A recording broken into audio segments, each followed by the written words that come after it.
Hey everybody, before we dive into today's show, just wanted to share with you this amazing offer from Equilife that I think you'll enjoy. It is for a free bottle of our Clean Gut Probiotic. This is a full-size bottle, a 30-day supply, taking 2 probiotics per day, called the Clean Gut Probiotic. It has 4.9 stars, which is pretty fantastic since, of course, we don't pay anybody. These are all anonymized. People are able to leave their reviews about the product. But the reason why people very much enjoy it is because you get specific strain probiotics. So it lists literally the acidophilus, it lists the bifidobacterium lactis, the lactobacillus reuteri, and many more. Plus, you get Saccharomyces boulardii, which helps to clean the pathogenic, so the harmful yeast and bacteria out of the gut while repopulating with healthy bacteria and healthy yeast. So the goal here is to be able to use this product maybe whenever you've used antibiotics or you're looking to help with light bloating, mild gas, constipation, etc.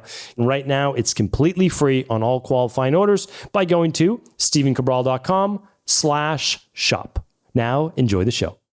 Welcome to the Cabral Concept, where board-certified Doctor of Naturopathy, Dr. Stephen Cabral, shares with you exactly how you can reverse aging, take back your health, and live a life full of energy and passion, with new 20-minute episodes every single day to keep you healthy and engaged. Now, here's your host, Dr. Stephen Cabral.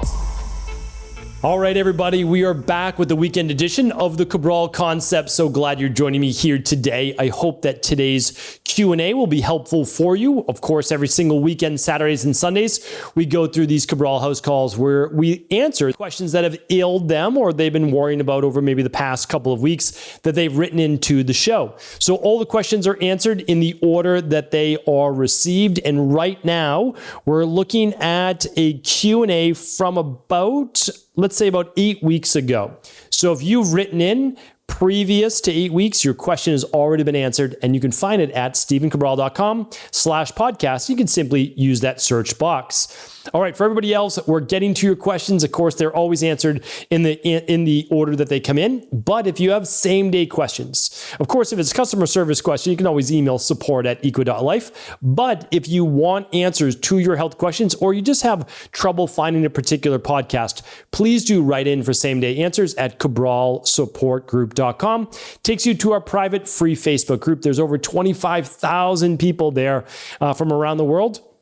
Similar interests as you, you'll meet a lot of great people, and of course, would love you to connect with them as well. So ask a question, leave a comment, get some answers, leave some answers. That's what the community is all about. All right, let's dive into today's first question.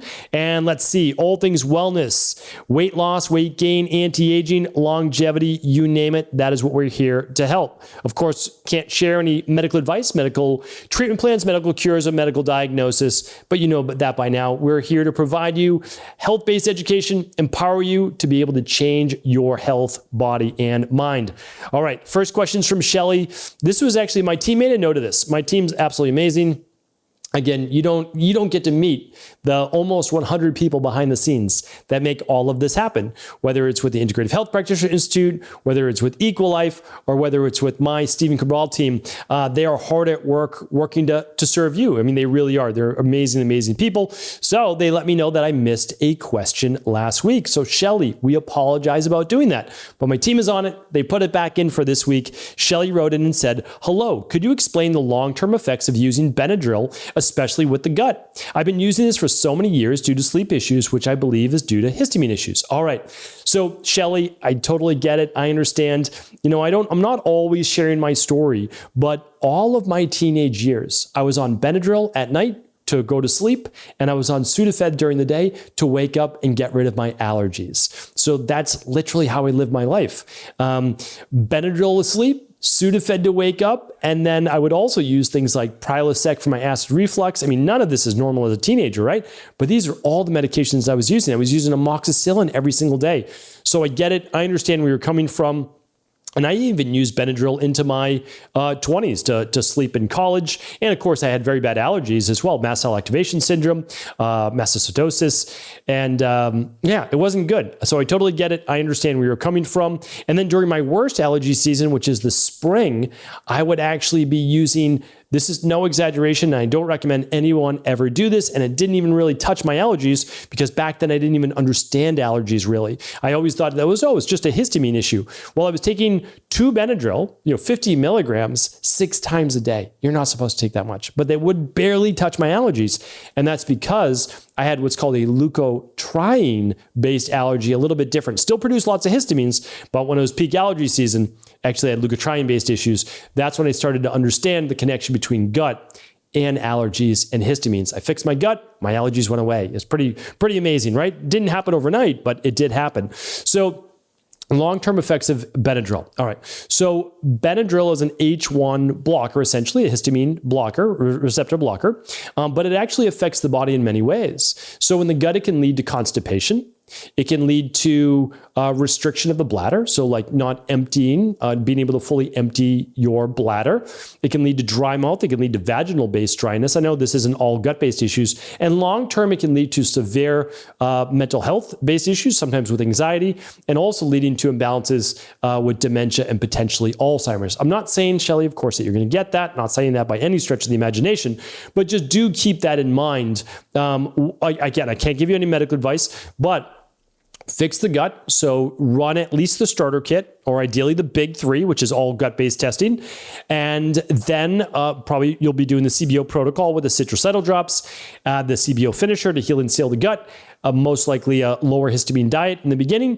And then my last big tip is I use Hispro to this day, and Hispro works amazingly well with extra vitamin C. So, and then it's on top of course, the daily foundational protocol. All right, that's a lot, but I would love you to get a customized protocol and plan just for you. And you can do that just by running a lab at stephencabral.com/labs. You'll find all the different labs there. It just takes you over to EcoLife. You can just go to stephencabral.com/shop, or you can also work with an integrative health practitioner level 2, and they'll be your one-on-one coach to walk you through all of this. All right. Thank you, Shelly, for writing in. Teresa is up next. Hello, and thank you ahead of time for all that you do. I was diagnosed about 7 years ago with MAC. Let's see. I did listen to your podcast on lung issues, which was helpful, but I was wondering if there was any additional information to help with. I'm presently using a nebulizer with colloidal silver. I'm wondering if you've ever helped clients with MAC before.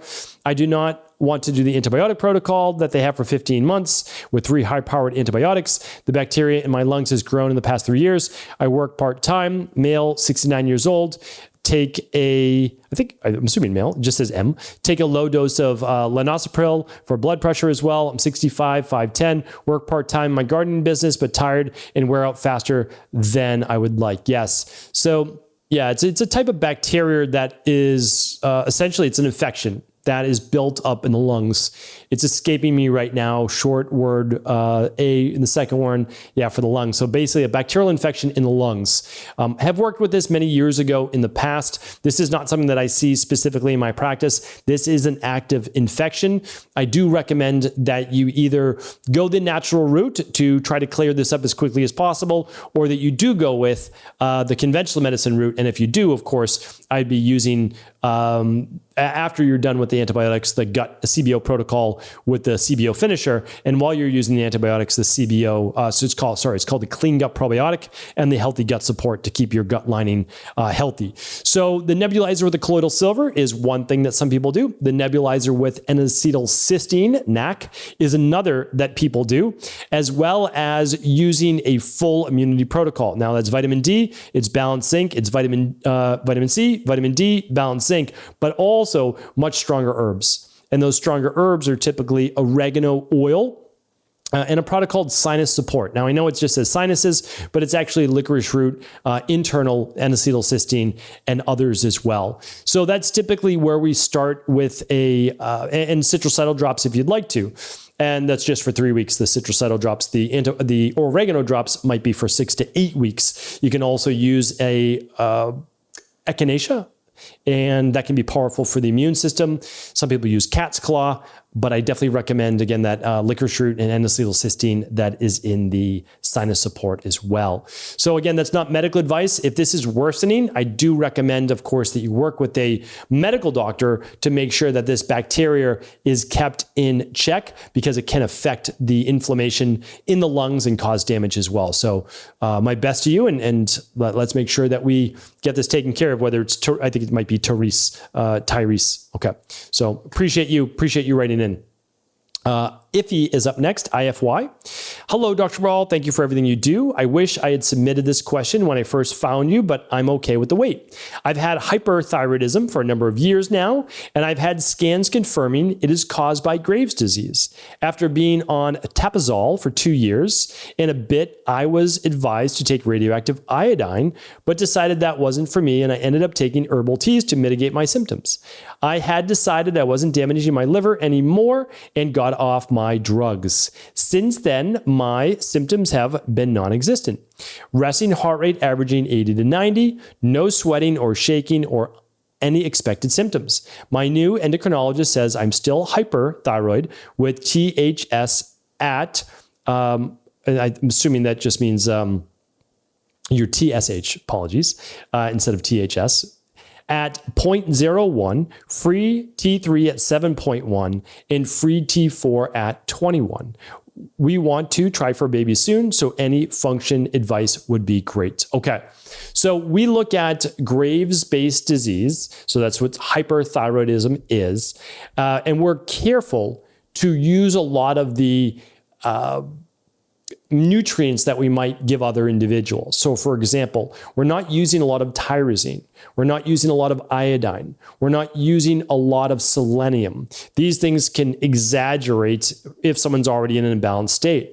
But with Graves' disease, we're looking at this as essentially an autoimmune-based issue as well. I'm not again classifying as that. I'm just saying we're looking at it in the same regard. So we really need to go through the de-stress protocol. So we're typically always starting out with the 21-day functional medicine detox. But before we do that 21-day functional medicine detox, which is just stephencabral.com/detox, that's what we use in our practice, I want you to, again, only if you're able to, I want you to at least run the starter kit.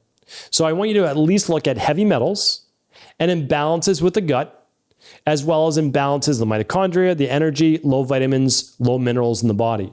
There has to be something off. Again, the body does not, it doesn't make mistakes unless there's a deficiency in something or a toxicity, right? That it's not able to maintain then a balanced equilibrium. And the reason I say that is that, you probably didn't have Graves' disease at 8 years old, but then the body began to move towards more of the genetic predispositions, which is really epigenetics, is the expression of your genes in the environment that they're placed. So at 8 years old, the environment was okay, but your toxicities maybe began to build up, heavy metals or gut issues, viruses, etc. And maybe there was greater deficiencies, maybe in methylated B vitamins, folate, B6, etc. So I want to take a look at that. The bare minimum I would advise is running the starter kit. And again, you'll find that at stephencabral.com/shop. Hopefully that is helpful. And then if you can't run the labs, understood, I'd probably do the 21-day detox, continue on with the daily foundational protocol level 2 or level 3. And then I would do the heavy metal detox at least after that. All right. Katie's up next. Hello, Dr. Cabral. Katie here. Big fan. I watch you every morning with my daily nutritional support shake and coffee. Happy to hear that, Katie. And thank you, everybody, for all the kind words. I always appreciate you and thank you. I'm so grateful to have found you and learned so much from you. Thank you for sharing your raw knowledge and not being afraid to go against the grain. That is one thing that I can say is that I'm not afraid to go against what is popular at the moment. It doesn't necessarily make me the most popular, but I'm totally okay with that. Having 1 million Instagram followers, I'm okay with not making that my life's goal. But thank you. I appreciate you. All kidding aside, let's get to your question. I work as a clinical nutritionist at a bariatric center. I don't agree with everything we do, but see great results from the surgery. We are told to have patients do all sugar-free items, and I have seen the research recently that it can cause weight gain. I morally fight with it as I don't care to give that advice, but a lot of patients are highly addicted to sugar. I do suggest they get checked for bacterial overgrowth if they seem to crave all the time. Any advice is appreciated. Yeah, this is a tough one. I totally agree. Meaning listen, what I do is completely free of pharmaceutical drugs and conventional medicine, but I run conventional blood work and I run all the subclinical root cause-based labs, the at-home labs. And everything I do is completely drug-free. But that doesn't mean that I don't appreciate what you do, Katie, and the center that you does. Because let's face it, not everybody is into natural health or natural medicine or really taking care of themselves in the way that maybe I've come to understand is what I believe the healthiest way, or maybe you have as well, Katie, but it isn't necessarily the only way. And I want to respect that. And so if people choose to do some type of, I believe you said that you do gastric bypass or you do some type of surgery at your bariatric center, that we respect that. And that's what I do. I always tell. So people will come to me and they're vegan. People will come to me and they're carnivore. People will come to me and they're on TRT. And I say, it's all good. Like, I'm here to support you. This is your life. You choose what you feel is best for you. And then I support you with that. And that's what I choose to do. But I just shared research. And I know that you wrote in like 12 weeks ago. So I totally get it, or 10 weeks ago. But I talked about this on episode 2912. And the research is actually that sugar-free alternatives do not help with weight loss. Really interesting. And so when we're looking at that, here's the reason why. It's still all processed food, right? So when we're giving the recommendations, what I always tell people in your position, if you can say, if it comes in a box or if it comes in a bag, it's just suspect. Whether it says sugar-free or XYZ on it, it doesn't necessarily matter. Now, we know it's more of maybe a elitist or privileged thing to say, if it comes in a box or a bag, but it's still true. Like, it's still true no matter what you want to call it, is that it's too far removed from nature, right? So you can eat fruit. That's okay. You can eat your broccoli and your sweet potatoes, and you can eat these carbs and they taste sweet. That's okay. It's what happens is when we turn that sweet potato into sweet potato crackers, right? Or these other types of things where it's mixed then with oils now, and it's mixed with all sorts of extra sodium chloride, salt, right? So that's the issue. And I think that we can simply try to do our best. But I do agree, look for the gut-based issues, but you want to look for those gut-based issues before they have the surgery in an ideal world. All right. Thank you for writing in. Appreciate you. Let's get to one more question. I know I went a little long-winded today, but I do want to get in one more. This one's from David. David says, "Hi, Dr. Cabral from New Zealand. I've been enjoying your podcast for a few years now, and I have a question regarding my 8-year-old son who's having trouble with swollen and sore lymph nodes in his neck and sometimes groin. We've seen multiple doctors and specialists over the last 8 months and done blood work tests. They have suggested only pain relief and antihistamines and nasal spray. He is an otherwise healthy, active, and outgoing kid, but the constant pain he is in extremely frustrating. As a parent, do you have any suggestions that I might try? Many thanks." Okay, I do, because I went through this as a teenager and young adult in my 20s. And I've had kids with swollen glands in the neck and groin. So what happens is these lymph nodes in the neck and in the groin and in the armpits and behind the legs, like there's lymph nodes all over the body. Well, what they do is think of them as the white blood cells move through the lymphatic system. It's just one part of it. They're also in the blood. But they'll go to these, call it like cleaning stations. That's how I want you to think of your lymph nodes. And what happens is the bacteria or the viruses the inflammation can get caught up in the lymph nodes, and there needs to be some type of drainage. So I know he's only 8 years old. It's not like you can do sauna and all these things, but staying active, moving the body, all those things are helpful. Getting fruit in the body, lots of fluids, lots of liquids. But I want you to check out my children's healing protocol. I use this as a gargle for swollen tonsils, but I know that's not the issue here. But they used 3 different products, and I can just name them for you, but it's also, if you go to stephencabral.com/children-protocol, I believe that's it. I never look things up or go to the websites because I try to get through all the questions quickly, because I know, everybody wants their question answered now. They don't necessarily want it answered in 12 weeks, and I get that. But let's see if I can find this real quick for you to make sure that it's protocol. Let's see here. Yes, it is. Okay. Go to stephencabral.com/children-protocol. And that's exactly what I use to boost the immune system in my children. Now, this is really important though. I want you, and so they use the daily foundation protocol as well. But again, I just real quick, I want to give you, I do 1 teaspoon vitamin C, liquid vitamin C, 1 teaspoon of a immune syrup by Sambucus, not the children's one, the adult one, 1 teaspoon. And I do 1 teaspoon of a product that I don't even think is sold anymore called Natrinex. That's what I use. Now, Okay, so, but there's alternatives there as well. Okay, one more I had to give you. I can't recommend enough. If you can only run one lab, one lab, it would be the, I'd run the big three. But if you can only do one, I would do the bacteria. No, I'm trying to think between the two. I would run the big three if possible. And if not, I would do the bacteria, parasite, yes, and stool test. And then if not, I would do the Candida metabolic vitamins test, because there might be a gut issue. He might have had antibiotics when he was younger, and now there's proteins or there's bacteria, there's something in the bloodstream that's causing these glands to be swollen. So that's what I would do. All right, Dave, thank you for writing in. Appreciate you. I'll be back tomorrow answering more of our community's questions. Take care. Thanks everybody for tuning into today's show. And just in case you missed the intro to today's Cabral concept, we are giving away a completely free full-size bottle of the Clean Gut Probiotic. This is a $47 offer, yours free on all qualifying orders, and you get one of our best-selling probiotics, 4.9 stars. It has about 10 strains of highly curated good gut bacteria and Saccharomyces boulardii, which helps to push out pathogenic-based yeast and bacteria. One of the favorites because it helps with bloating, it helps with gas, helps with occasional constipation, loose stool, etc. If you haven't tried it before, I highly recommend taking advantage of this offer. It's completely free on all qualifying orders. Yours free right now by heading on over to StephenCabral.com/shop. Enjoy.